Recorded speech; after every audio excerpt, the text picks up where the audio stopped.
There's a lot to unpack about today, and I guess, regardless of your opinion on the Queen, what struck me was those from the right on social media, those who usually, along with myself, champion the right to free speech, the right to an opinion, regardless of whether or not anyone disagrees with it. These are the people who have forged careers being free speech absolutionists, and yet today, seemingly, at least for the British right, all of a sudden, comedy no longer is an open field. All of a sudden, nobody's allowed an opinion on anything to do with today's events, or indeed on the monarchy itself, without having to first state how gracious they are how grateful they are for the Queen and everything that has been done for us as mere servants. It does not sit right with me, or does not sit well with me at all, that these people, some of whom I admire very much, in a few weeks, months' time, are going to go back to telling everyone else and to fighting the woke mob when now they became the very thing they hate.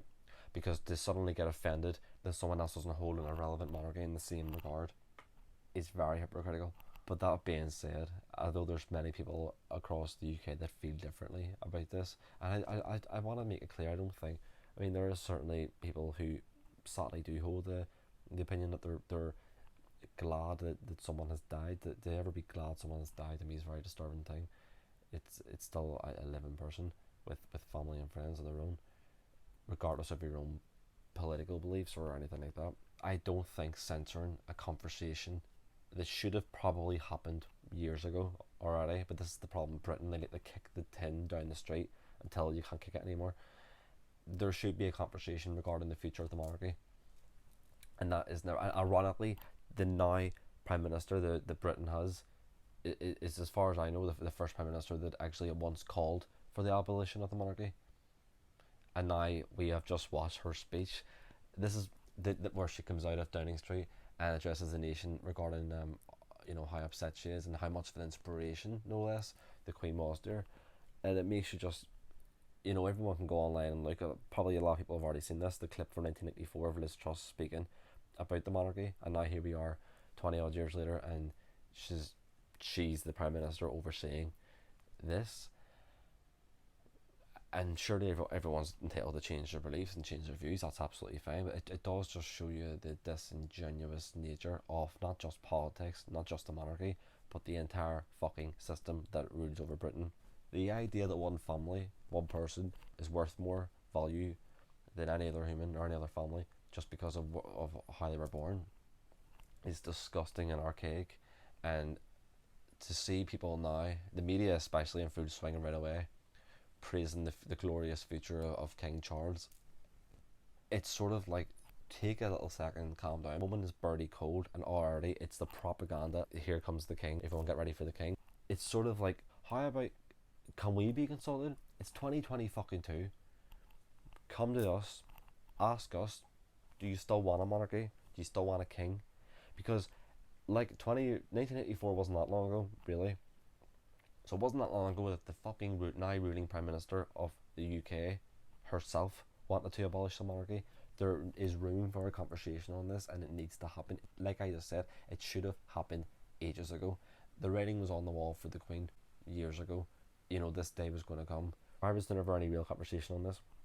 And to see, the thing is as well, is there's a sense of, and I do kind of get this, there's a sense of loss, and I've seen a lot of tweets today where people have said that so much has changed in the world, so much has changed in the UK over the last decade or so. Every year it seems like things are getting bleaker and bleaker, and now here's this person who was the one constant for all the last 7 decades, I guess, now gone. So I get that, but this is part of the reason why I started this to begin with is the world itself is falling apart. And we are entering an age where people are gonna, and we've seen it around the world already, where the populations are starting to fight back. That is not happening in the UK. The UK is a country that's very much yes sir, no sir, do things by the book sir. Literally at this point in time, the UK is now facing a situation where it's ruled by an unelected head of state and an unelected Prime Minister. There was only elected by a handful of members in our party. The British people voted for Boris Johnson in 2019. He is no longer Prime Minister. There should be another election on that. That's going off topic. But right now, as it stands, that is the situation here. Where I live, in the north of Ireland, under UK rule, for now, unfortunately, we don't even have a government. no government whatsoever, because the DUP, so-called loyalists to Britain and Britain's democracy, can't accept the loss at the recent elections in Ireland. Politics itself is falling apart. The very fabric of the UK, and not just the UK, but you look at the USA as well, the very fabric of the Western world is unravelling and has been for a while now. And this is just yet another thing that people thought was always going to be there that now no longer is.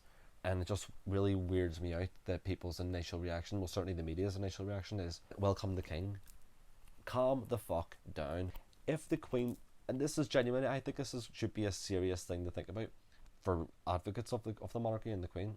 If Elizabeth II was so amazing and she achieved so much, wouldn't it be lovely then if she was the last of the line, and that was it? If it ended with her, like, peaked, you know, if she, I really could, not gonna lie, I respect everyone's right to idolise the woman, as creepy as it is to me.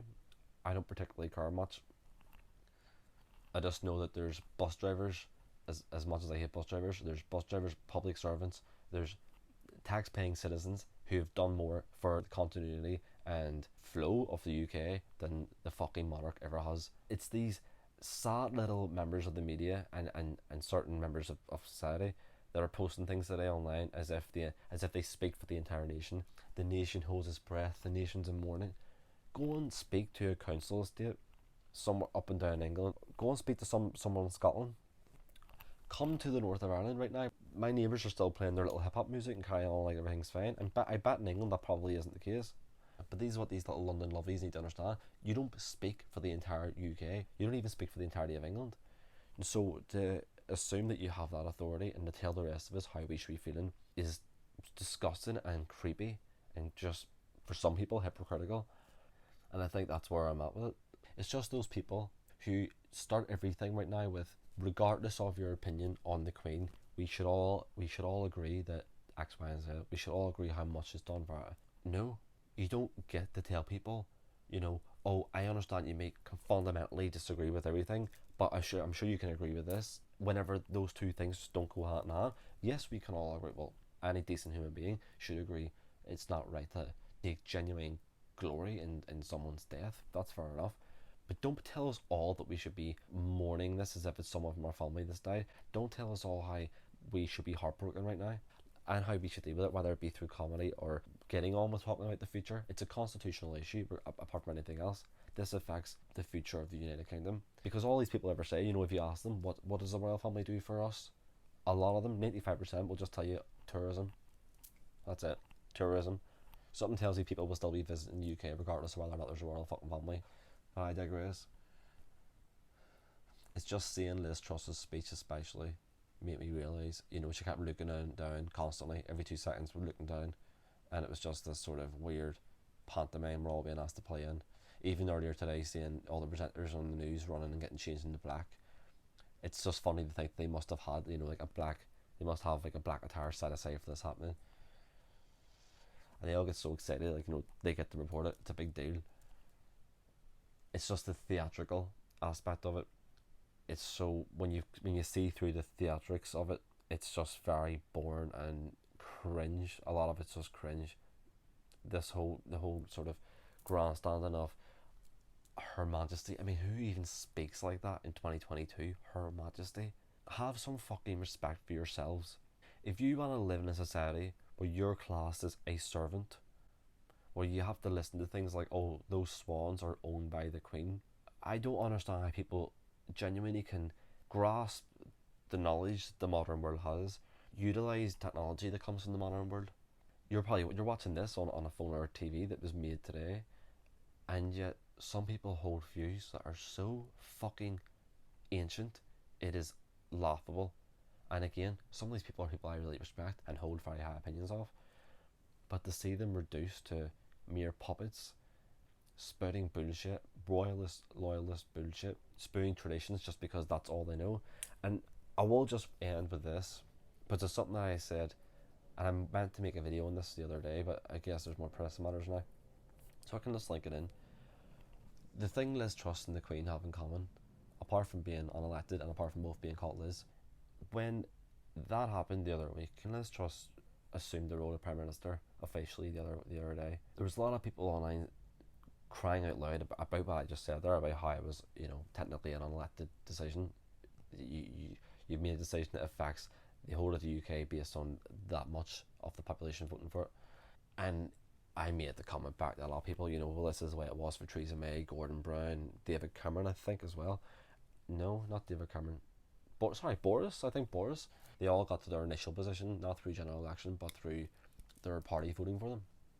And someone came back to me and said, you know, I didn't agree with it then either. I think they thought I was defending that. It's all finished by saying the same thing now that I said then, because it really rings home here as well. Just because something has been done this way for so long doesn't mean it can't change. If you use the power of modern wisdom, knowledge, technology, whatever, you know, the very fact we live in 2022 and we're still following archaic fucking practices and traditions from God knows when is embarrassing for the people who do it. And so there should be a conversation. You know, people, they're always telling kids and whatnot, you know, that they're the future, the next generation's the future. If that's the case, then put it to their hands in. There should be a conversation about this, just the way there should never again be a prime minister elected just because her party decided between two people. We all know in our heart that is a stupid way to pick a leader, and then to instill superior, sort of almost inhuman aspects onto them. Like I seen a video not too long ago about, was it Finland's? Don't quote me on this. I could be wrong. I'll fact check it if I'm wrong. But I think it was Finland's prime minister, and there was a video of her partying, and this was major outcry by the media. You know, how dare she party? People were commenting, sort of saying shit like, "You'd expect more from a prime minister." This is a young woman who just happens to be. It's sort of like, do you want politicians who are out of touch, or do you want people who are people? You can't have both. And if you think that every world leader, every politician that you put on a pedestal isn't flawed, I think that's why people had such a hard time with Trump, and to a smaller degree to Boris Johnson, is that they were imperfect and were almost proud of it, and were very open for everyone to see their flaws, whereas pretty much every other politician is shady, slimy, behind closed doors, and will say one thing to your face and another behind your back. So if you want politicians you can trust, if you want real change, then why not have that conversation? And so the monarch's no different. If you think that the monarch aren't flawed people, they just think that the Queen and everyone around her are just dandy because they're the royal family, you are deluded if you think that. They all have their issues, by God, you know that. So is it not time to say enough's enough for both unelected prime ministers and unelected head of states ruling over an entire kingdom? And that's another thing. While we're at it, it's not even a United Kingdom anymore. It's falling apart at the fucking seams. So I think the best thing really for the UK to claim, and I know some people find the loss of empire very disturbing, but if you want to go out with any dignity, and I actually hope for someone who's an Irish Republican, I actually have a lot of time for the UK.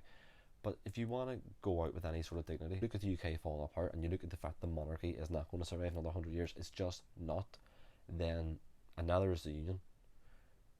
Would it not be more practical for people, particularly in England, especially the British government and the British media, to have a wake-up call and start having these conversations that relate to more people of the UK than the monarch ever has? You may find more luck then, but that's what the Sovereign Project's here for in the meantime. And I think that's one thing people are getting confused about. They're taking someone's opinion on the monarchy as an establishment and using it as, don't offend the Queen. You can have a nice opinion of the Queen and despise the monarchy. The two aren't mutually exclusive. But that's just a few quick thoughts, guys. So wrap it up there. Take care, stay sovereign. See you later.